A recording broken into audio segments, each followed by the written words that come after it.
शुरू करते हैं टॉपिक। और आज की आपका टॉपिक है, नया टॉपिक है जिसका नाम है भारतीय अफवाह तंत्र।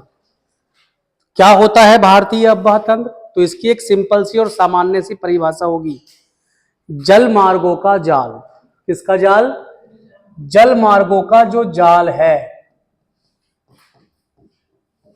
जल मार्गों का नेटवर्क आपका क्या कहलाएगा? अफवाह तंत्र कहलाएगा।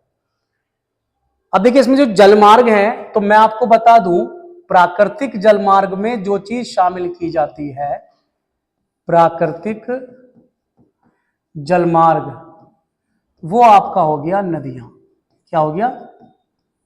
तो आप इस प्रकार से इस अफवाह तंत्र को बोल सकते हो कि जो नदियों का नेटवर्क है या जो नदियों का तंत्र है वही अफवाह तंत्र है, या इसी को आप नदी तंत्र और अफवाह तंत्र कह सकते हो।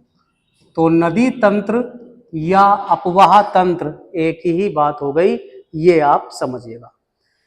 कुल मिला के इस टॉपिक के भीतर हमें भारत की प्रमुख नदियां पढ़नी, जिसका नाम है भारतीय अफवाह तंत्र। इतनी बात हो गई। अब यहां पर सवाल उठता है कि नदियां क्या हैं? नदियां क्या हैं? तो यहां हम देखेंगे कि जो नदियां हैं, अगर उसको हम देखें, नदी किसे कहेंगे? तो इसकी एक सामान्य सी परिभाषा होगी कि धरातल पर प्रवाहित वह प्राकृतिक जल जो एक निश्चित दिशा में प्रवाहित होता है। देखिए, धरातल की जब बात आती है तो हम चट्टानी स्वरूप से लेते हैं। अगर यही परिभाषा मैं ऐसे बोल दूं कि समुद्र का या सागर का वह जल जो एक निश्चित दिशा में प्रवाहित होता है, तो वो बन जाएगी जलधारा। क्या बन जाएगी? जलधारा। यानी समुद्र की जो नदियां हैं उन्हें जलधारा बोलते हैं, और जो धरातल पर जल एक निश्चित दिशा में प्रवाहित हो रहा है वह नदियां कहलाती हैं। तो इसकी एक परिभाषा सामान्य से लिख सकते हैं आप, धरातल का वह प्राकृतिक जल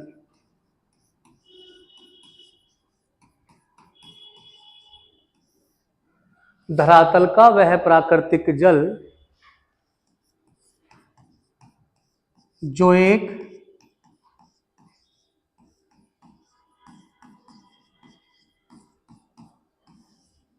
निश्चित दिशा में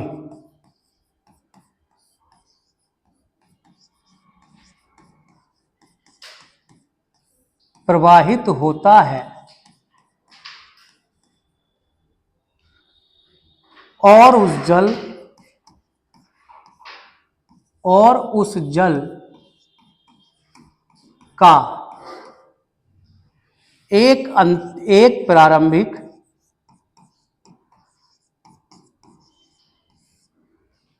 बिंदु एवं एक अंतिम बिंदु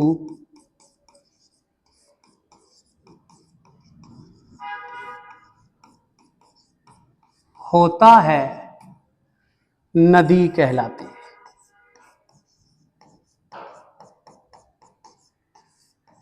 तो ये एक नदी की सामान्य परिभाषा है, कहीं पूछेगा नहीं, लेकिन आप ये समझ लीजिएगा कि पता होना चाहिए कि नदियां क्या हैं। ठीक है? तो एक दो ये सुनो, एक दो ले जाओ, बोतल भर लाओ। हाँ, ये भी ले जाओ, दोनों भर लाओ ना, ये लो। हाँ, दोनों भर लाओ, एक होने दे देना। ठीक है भाई? तो ये क्या है? ये आप समझिएगा कि धरातल का वह प्राकृतिक जल जो एक निश्चित दिशा में तो प्रवाहित हो रहा है, यानी एक चीज तो ये है कि दिशा कैसी होगी? निश्चित। दूसरी चीज क्या है? उसका कोई एक प्रारंभिक बिंदु हो, और तीसरी चीज क्या है? उसका एक अंतिम बिंदु हो। और आप बहुत सिंपल सी बात समझिए कि जब प्रारंभिक और अंतिम बिंदु होगा तो उसकी दिशा भी क्या होगी? निश्चित होगी। क्योंकि जिसकी दिशा निश्चित है उसी का तो आप प्रारंभिक और अंतिम बिंदु पे सकते हो, और जिसकी दिशा निश्चित नहीं है उसका आप प्रारंभिक और अंतिम बिंदु नहीं बता सकते। ठीक, तो इसको आप कैसे इसको समझ सकते हैं? इसको आप ऐसे समझ सकते हैं, मान लीजिए ये कोई नदी है,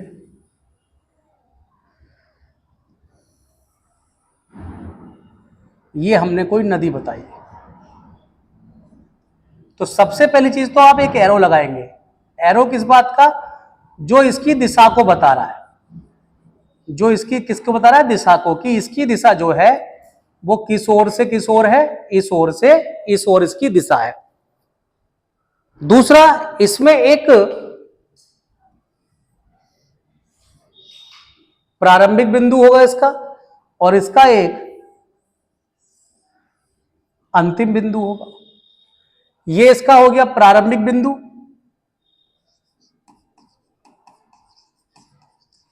प्रारंभिक बिंदु, और ये हो गया इसका अंतिम बिंदु। जो आपने लिखा है वही बताऊंगा सिर्फ मैं, उसी को समझाऊंगा। ये जो प्रारंभिक बिंदु होगा इसको हम नदी स्रोत बोलते हैं। नदी स्रोत का मतलब हो गया वह स्थान जहां से नदी निकलती है। और ये मैं आपको बता दूं कि ये जो चीज है जहां से नदी निकलती है, ये कोई हिमानी हो सकती है, कोई पर्वत हो सकता है, कोई झील हो सकती है, कोई तालाब हो सकता है। ये कुछ भी ऐसा जल का स्रोत होगा जहां से नदी निकलेगी, वही नदी का प्रारंभिक बिंदु माना जाएगा और उसी को नदी स्रोत कहेंगे।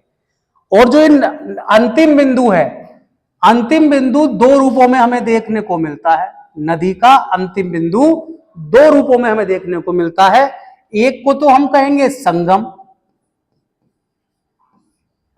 और एक को हम कहेंगे मुहाना। दोनों में डिफरेंस आपको समझना होगा कि संगम क्या है और मुहाना क्या है। बात समझ में आ रही है इतनी?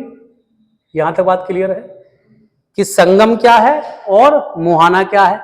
तो अगर हम बात करें संगम की, तो ये नदी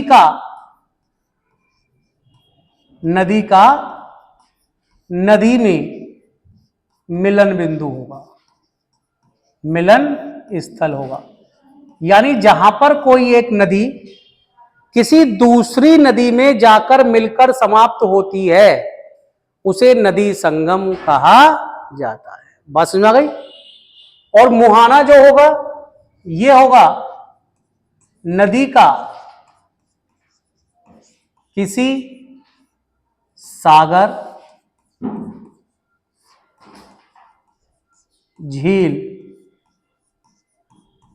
आदि में गिरना। जहां पर नदी अंतिम रूप से किसी झील या सागर में जाकर समाप्त हो रही है, उसे नदी का मुहाना कहेंगे। और जहां पर कोई नदी किसी दूसरी नदी में जाकर मिलकर समाप्त हो रही है, अंतिम बिंदु उसका नदी में बन रहा है, तो उसे नदी का संगम कहेंगे। तो यह ध्यान रख लें कि जो ये नदी का संगम है, ये हमेशा नदी का जो संगम है ये हमेशा बनेगा सहायक नदियों में। किसमें माया जाएगा? ये बात आ गई सहायक नदी की। सहायक नदी जहां पर भी समाप्त होगी, या सहायक नदी का जो अंतिम बिंदु होगा वो क्या कहलाएगा? संगम कहलाएगा। और यहां बात आएगी मुख्य नदी की। किसकी बात आएगी? मुख्य नदी की। मुख्य नदी जहां पर जाकर समाप्त होगी, जो मुख्य नदी का अंतिम छोर होगा, वो क्या कहलाएगा? मुहाना। एक उदाहरण ले लेते हैं। गंगा एक मुख्य नदी है और गंगा की सहायक क्या है?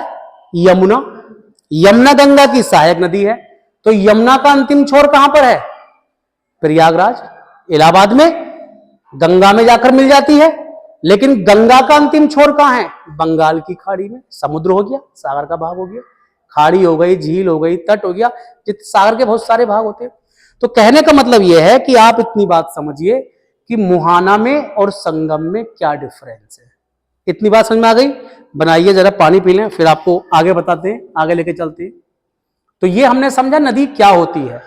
तो नदी वह प्राकृतिक जल है जिसकी निश्चित दिशा होगी और जिसका एक प्रारंभिक और एक अंतिम बिंदु होता है।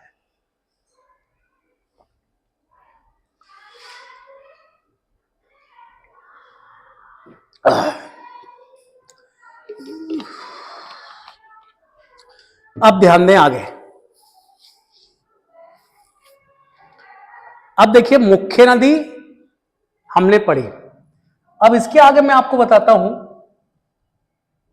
ये बना लिया कि नहीं? बना रहे हैं? बनाइए।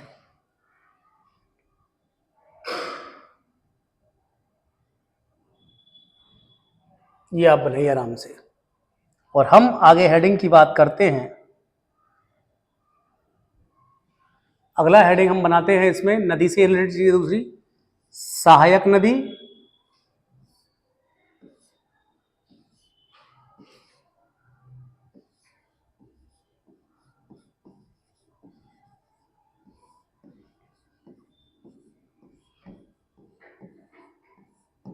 एवं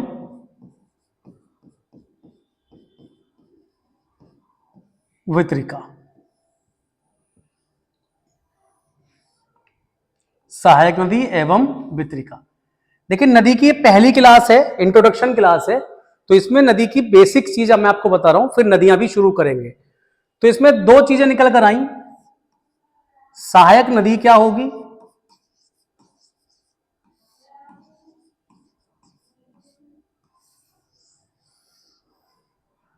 और वितरिका क्या होगी।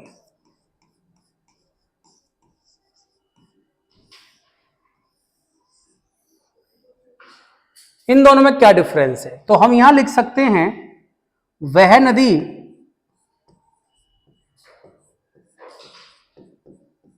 जो अपना जल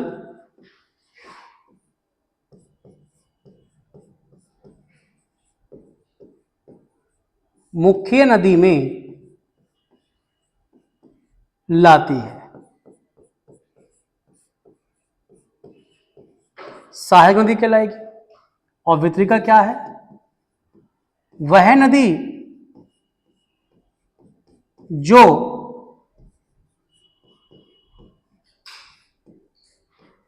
मुख्य नदी का जल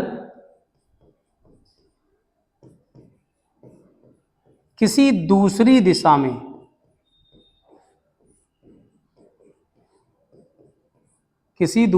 में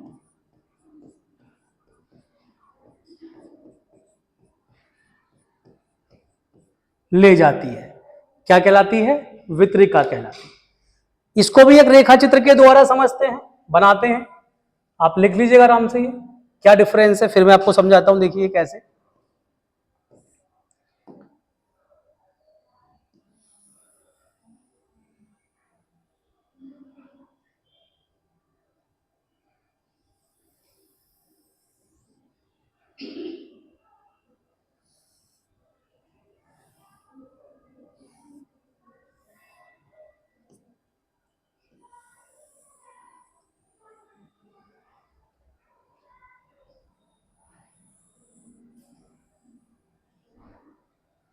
मान लीजिए इसको हमने नाम दे दिया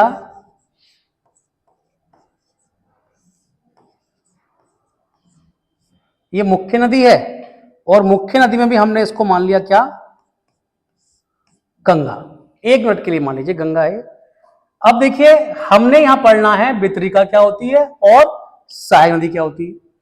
तो मान लीजिए गंगा की एक सहायक नदी ये है,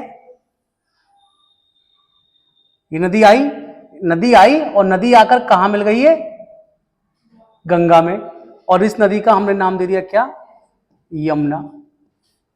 मान लीजिए गंगा की एक और सहायक नदी ये है, ये आई और ये मिल गई, इसको हमने क्या नाम दे दिया, रामगंगा। तो रामगंगा और यमुना वे नदियां हैं जो अपना जल लाकर गंगा में डालती हैं, इसलिए गंगा की क्या कहलाएंगी, सहायक नदियां। लेकिन यही मान लीजिए ऐसा है, यहीं पर आप ऐसा मान लीजिए कि एक नदी है जो इस तरह से, अब देखिए ये जल, इसकी दिशा क्या हो गई, ये इसकी दिशा क्या हो गई ये, जबकि इनकी दिशा क्या थी, अंतर समझ में आ रहा है आपको, इनकी दिशा दोनों की गंगा की ओर थी और इसकी दिशा गंगा के विपरीत है, यानी ये गंगा के जल को अलग दिशा में लेकर जा रही है, तो ये कहलाएगी वितरिका। क्या कहलाएगी, वितरिका। और इसका बेस्ट उदाहरण गंगा, इसको हमने मान लिया है, तो गंगा की वितरिका है क्या, हुगली, जो कलकत्ता में जल को काट देती है। तो हुगली गंगा की सहायक नदी नहीं है, जबकि रामगंगा क्या है, एक सहायक नदी है। यमुना भी क्या है, एक प्रकार की सहायक नदी है, लेकिन हुगली क्या है, वितरिका है गंगा की। तो वितरिका और सहायक नदी में ये डिफरेंस है, बना लीजिए फटाफट, फिर आगे चलते। जी बिल्कुल,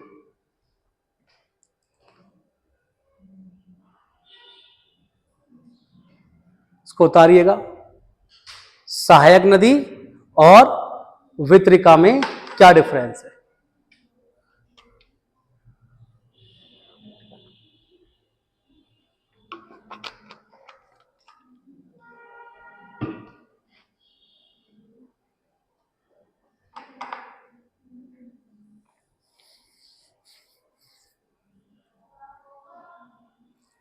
अब इसके आगे हम देखते हैं, इसके आगे डेल्टा और एस्चुरी में क्या डिफरेंस है, डेल्टा और ज्वारनद मुख में क्या डिफरेंस है।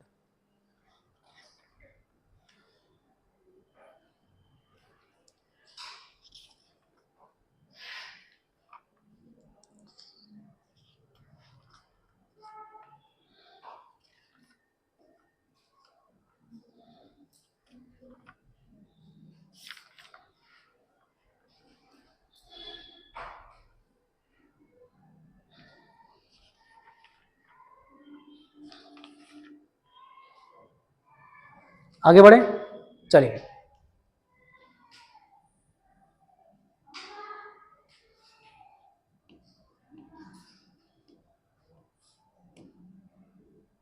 अब एंड डालेंगे आप,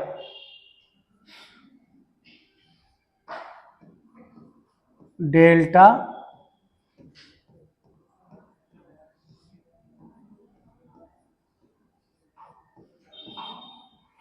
एस्चुरी,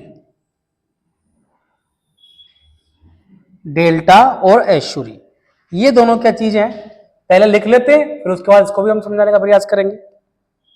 तो इसमें भी दो भाग कर लीजिएगा, एक तरफ डेल्टा, बार बार ये शब्द आएंगे, इसलिए पहले आपको ये समझा देना है।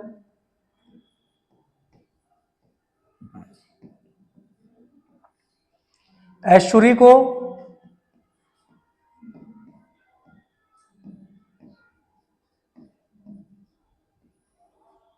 ज्वारनद मुख भी कह देते हैं। तो क्या अंतर है इनमें, समझ लीजिएगा। अच्छा, ये दोनों ही जो चीजें हैं ये मुहाने से संबंधित हैं। ये कहां पर बनेंगी, मुहाने पर, और मुहाना कहां होगा, जहां पर नदी समाप्त होती है, ठीक है। तो वह नदी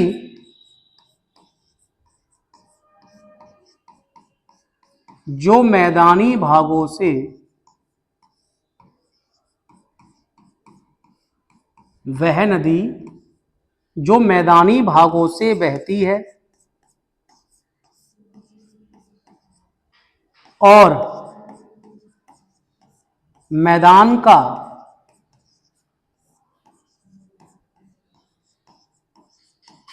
अपर्दन, अपर्दन का मतलब होता है कटान, काटना, अपर्दन करती हुए तो वह नदी मुहाने पर इस अपर्दित पदार्थ को, ये जो अपर्दित पदार्थ है जो कि रेता, बजरी, धूल, बालू, इसे अवसाद कहते हैं। क्या कह देते हैं? अवसाद। तो वह नदी मुहाने पर अपर्दित पदार्थ को जमा कर देती है।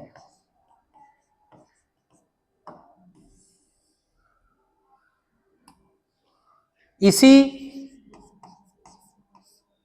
अवसादी जमाव को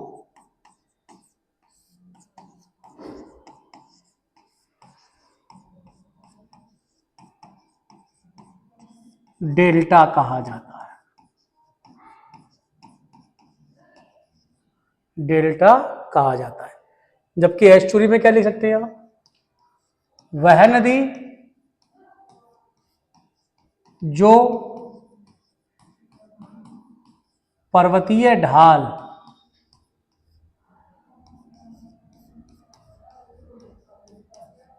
के सहारे बहती हो।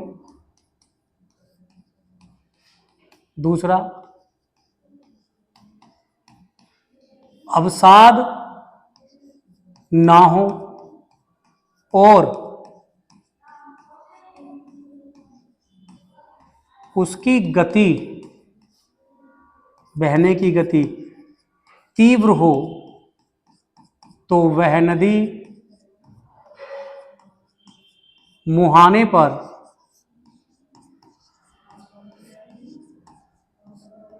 डेल्टा ना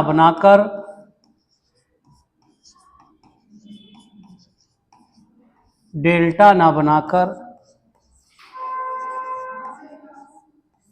एस्चुरी का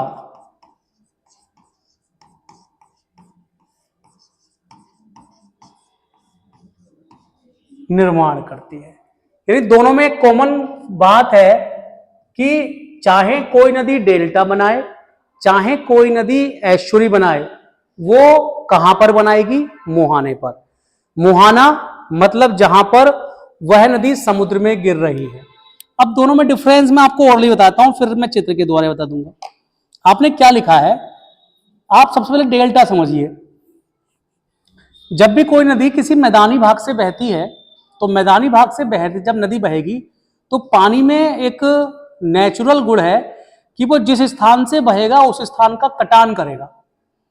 आप सीमेंट से ही बहाना शुरू कर दीजिए पानी, आप सीमेंट से भी पानी बहाना शुरू कर दीजिए, सोचिए आपके सीमेंट को भी पानी कुछ दिनों बाद उखाड़ना शुरू कर देगा। मतलब वो कटान कर रहा है, और वो जो उखड़ा हुआ भाग है वो अपने साथ बहा कर ले जाएगा, उसी को अवसाद कहेंगे। तो अवसाद क्या है?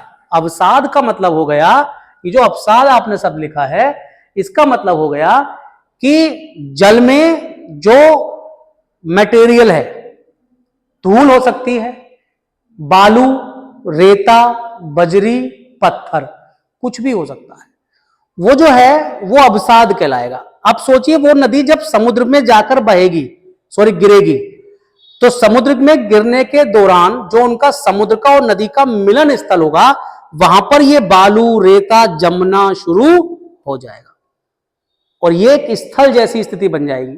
कैसी स्थिति बन जाएगी? स्थल। तो नदी मुहाने पर जो स्थलीय चीज बनती है, कोई जहां पर आप चल सकते हो, समुद्र में सोचिए चलना है आप, रेते का बनेगा ना वो, तो वही क्या कहलाएगा? डेल्टा। बहुत बड़े बड़े होते हैं। विश्व का सबसे बड़ा डेल्टा सुंदरबन डेल्टा गंगा नदी का है। किसका है? गंगा नदी का। और ब्रह्मपुत्र, गंगा और ब्रह्मपुत्र दोनों बताएंगे, आप धीरे जान जाएंगे, दोनों जाके बंगाल की खाड़ी में दोनों एक साथ मिलकर डेल्टा का निर्माण करती है। लेकिन सोचिए इसके विपरीत, यदि नदी में अवसाद ही ना हो, नदी में कोई रेता कण, कोई बालू कण, कोई बजरी, कुछ हो ही ना जल में उसके,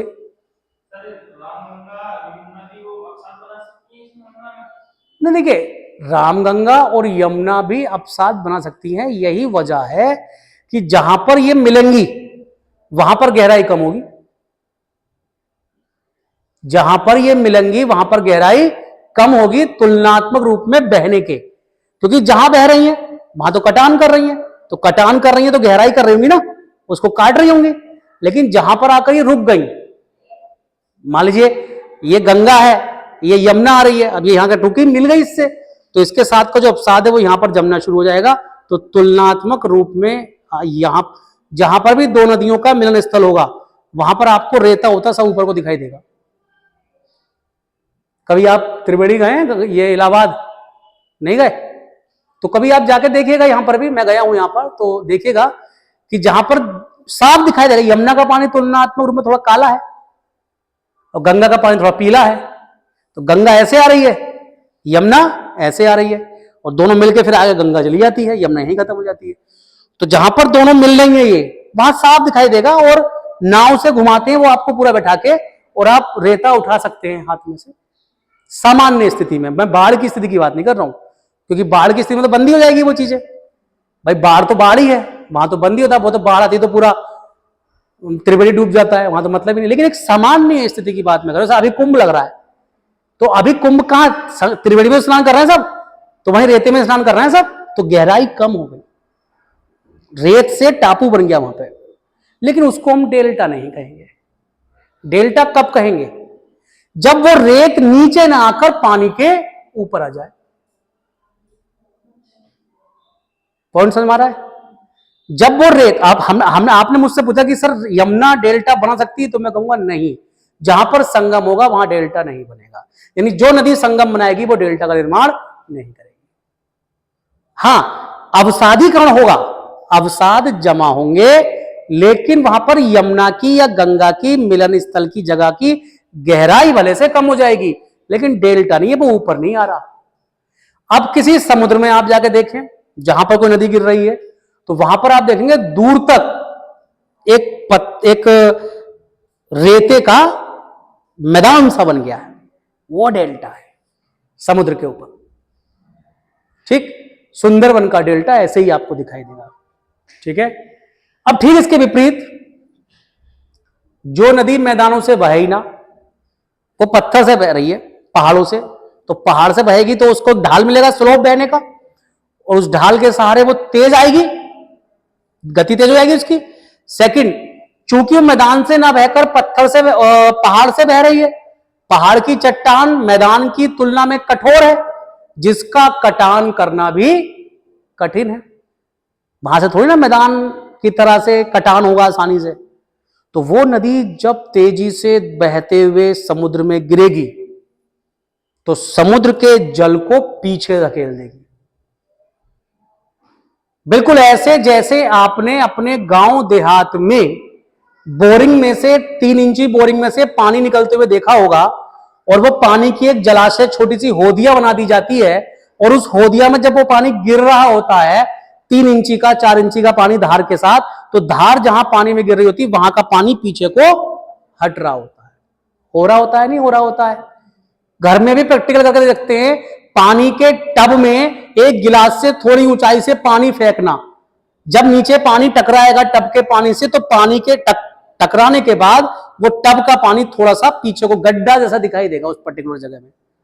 वही गड्ढा सोचिए नदी बनाए, तो नदी तो विकराल है और समुद्र भी विकराल है, तो कितना खतरनाक मंजर दिखाई देता होगा, समुद्र का जल पीछे हटता होगा फोर्स से। वही जो मुख सा बनता, ज्वार नद मुख, नदी के ज्वार के कारण बनने वाला मुख, ऐश्वरी बोलते हैं उसको। क्या बोलते हैं उसको? ऐश्वरी। तो देखिए हमारे यहां जो नर्मदा है, जो नर्मदा नदी है,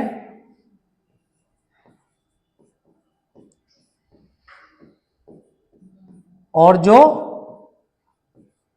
ताप्ती या तापी नदी है, ये किसका निर्माण करती है? ऐश्वरी का निर्माण करती है। ये डेल्टा का निर्माण नहीं करती, विपरीत है भैया, सीधी सी बात है। जो नदी डेल्टा बनाएगी वो ऐश्वरी नहीं बनाएगी, और जो नदी ऐश्वरी बनाएगी वो डेल्टा नहीं।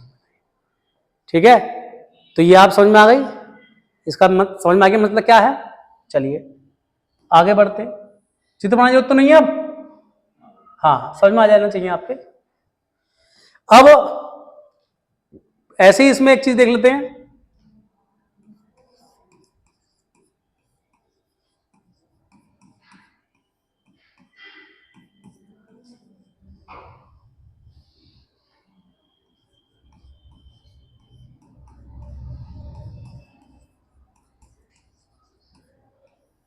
जलप्रपात एवं क्षिप्रिका। तो वैसे तो दोनों ही ये फॉल हैं, झरना, है ना। बस क्या है इसमें आप लिख सकते हैं, जब नदी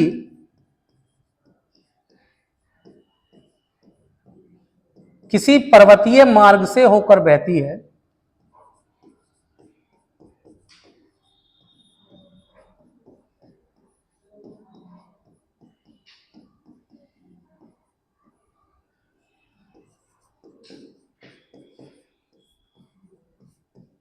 जब नदी किसी पर्वतीय मार्ग से होकर बहती है तो सारा का सारा जल, तो सारा जल एक झरने के समान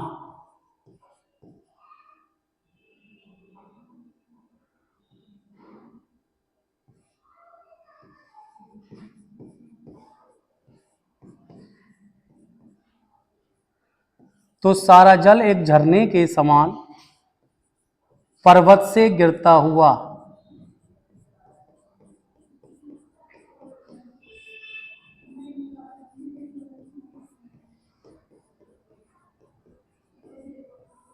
दिखाई देता है,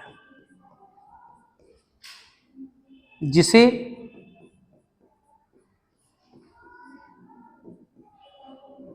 जलप्रपात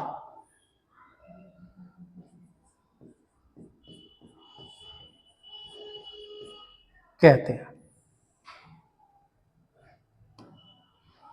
जिसे जलप्रपात कहते हैं। और यहां पर आप समझिएगा,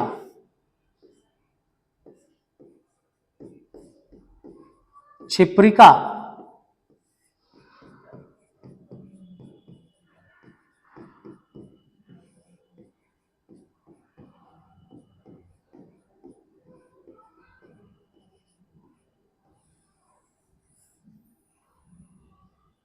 जलप्रपात का छोटा रूप है।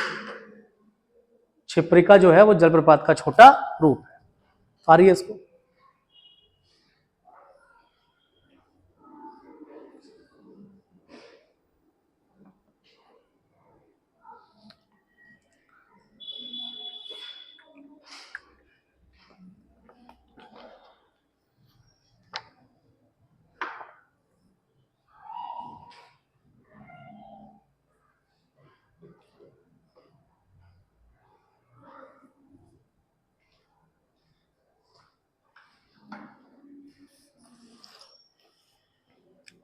तो जब नदी किसी पर्वत से नीचे बह रही है तो पर्वत से सीधी की सीधी नदी पूरी नीचे गिर रही है झरने के समान, तो क्या कहलाता है? जलप्रपात। नाम सुना होगा विश्व में नियांग्रा, एंजल, विक्टोरिया। भारत में भी नाम सुना होगा गांधी, जरगो, जैसे जिसे क्या कहते हैं, गांधी, महात्मा गांधी, या जोग या गरसोप्पा कह देते हैं, दूध सागर, धुआंधार, है ना, चूलिया, सब पढ़ाएंगे, आपको आएगा धीरे धीरे। तो ये सब जलप्रपात होते हैं। और जलप्रपात यदि छोटा है, कम ऊंचाई है, कम चौड़ाई है, उसका लघु रूप है, तो उसको क्या बोल देते हैं? क्षिप्रिका। ठीक है। तो ये कुछ पॉइंट्स थे। हमने क्या क्या देखा नदी पढ़ने से पहले? नदी मुहाना देखा, नदी का स्रोत देखा, सहायक नदी और वितरिका देखा। ठीक है। उसके बाद डेल्टा और एस्चुरी देखा, फिर जलप्रपात और क्षिप्रिका देखा। इतनी सारी चीजें, ये सब नदियों से संबंधित शब्दावलियां थी जो आपको पहले पता होनी चाहिए। अब आपका टॉपिक स्टार्ट होता है और टॉपिक है आपका भारत का नदी तंत्र।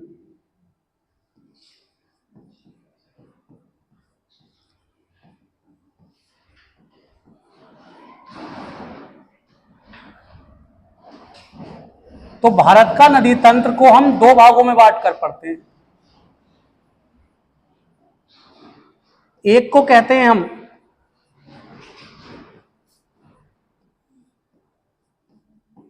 हिमालयी नदी तंत्र, या हिमालयी क्षेत्र की नदियां, या जिन नदियों का स्रोत हिमालय है। और दूसरे को बोलते हैं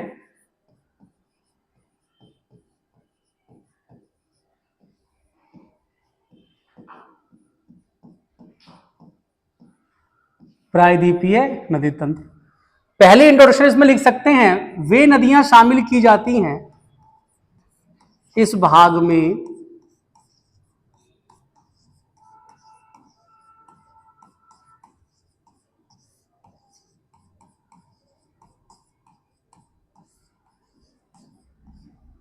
वे नदियां शामिल की जाती हैं जो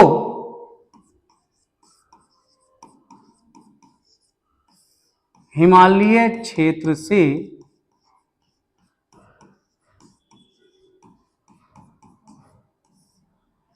निकलती हैं। दूसरा,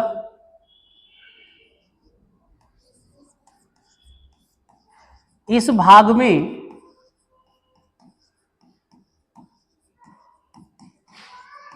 वे नदियां शामिल की जाती हैं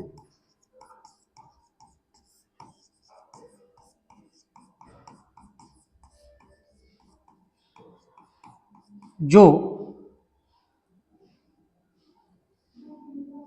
जो प्रायद्वीपीय भाग से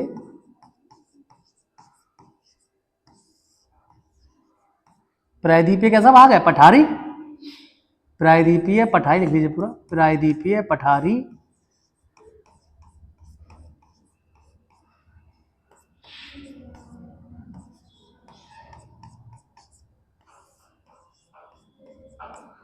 से निकलती है। प्रायद्वीपीय पठारी भाग जो दक्षिण भारत है, और ये कैसा है? पठारी क्षेत्र है। और हिमालय जो उत्तर में स्थित है और कैसा है? पर्वतीय क्षेत्र है। अब ये दो नदी के रूप में हमें पढ़ना है। अब इधर जो नदियां हैं, इस क्षेत्र की जो प्रमुख नदी होंगी, मतलब हमारे सिलेबस में क्या क्या हमें पढ़ना है, तो देखिए, एक तो होगा सिंधु नदी सिस्टम,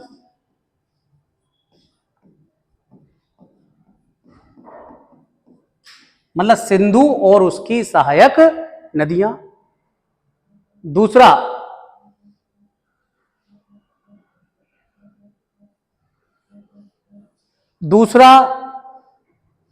इसमें है गंगा नदी तंत्र, बुला लिए उनको अगर आ रहा हूं तो, गंगा नदी तंत्र।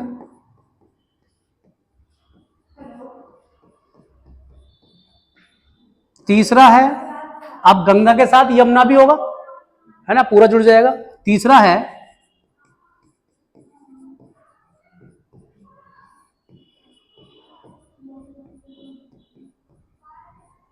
ब्रह्मपुत्र नदी तंत्र। तो इन तीनों नदियों को और इनकी जितनी भी सहायक नदियां हैं वो इसमें हमें पढ़ना होगा। इधर जो इस भाग की प्रमुख नदी होंगी, इधर हमें क्या क्या पढ़ना होगा?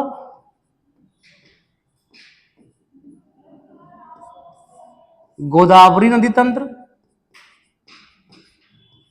यानी गोदावरी नदी और उसकी सहायक नदियां।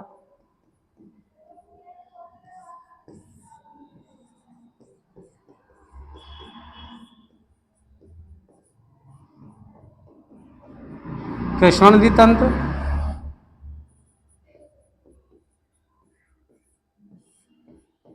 महानदी तंत्र,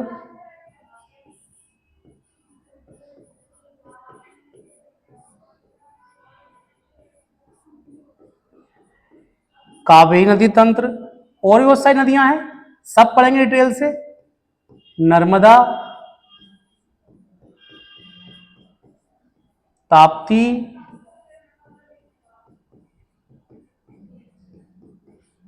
साबरमती, माही वगैरह वगैरह, है ना, बहुत सारी नदियां हैं, इनको सबको हम चर्चा करेंगे। प्रमुख नदी तंत्र जो हैं वो यही है। ठीक, अब जल्दी से 2-3 मिनट में मैं इनकी विशेषताएं और आपको बता देता हूं। मतलब विशेषताओं का मतलब क्या कि ये जो भाग हैं, जैसे कि एक भाग तो हमने ये देखा, इन नदियों की विशेषताएं क्या होंगी।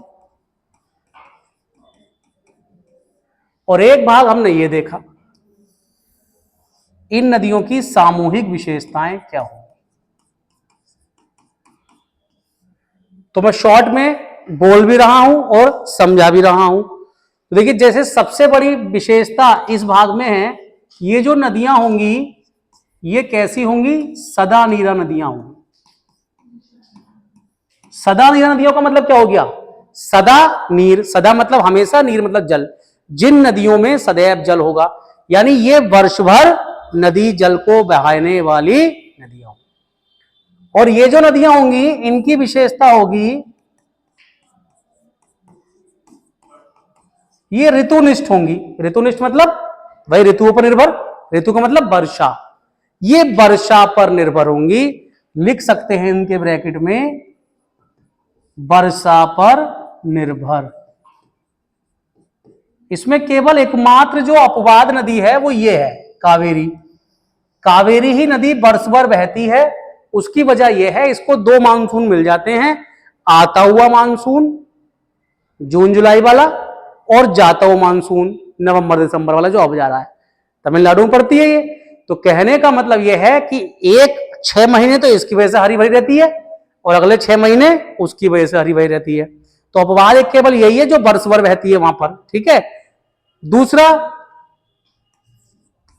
जो हिमालय की नदियां हैं वो कैसी हैं, युवा नदियां हैं, पुरानी नहीं है ज्यादा, क्योंकि ये भाग ही नया है जबकि ये भाग काफी पुराना है। तो यहां की नदियां जो हैं प्रौढ़ावस्था को प्राप्त कर चुकी हैं, प्रौढ़ावस्था को प्राप्त नदियां हैं। तीसरा देखेंगे, ये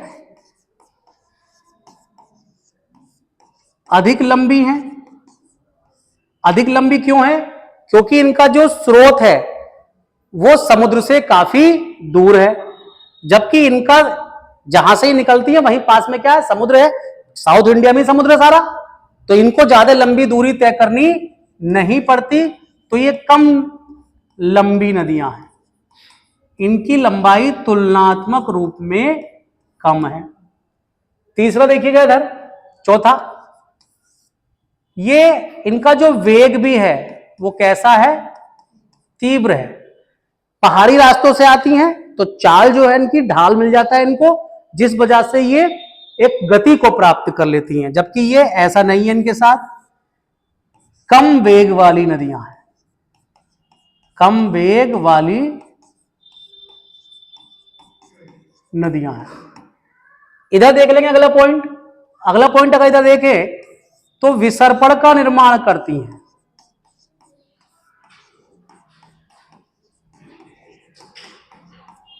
किसका निर्माण कर रही है, विसर्पण।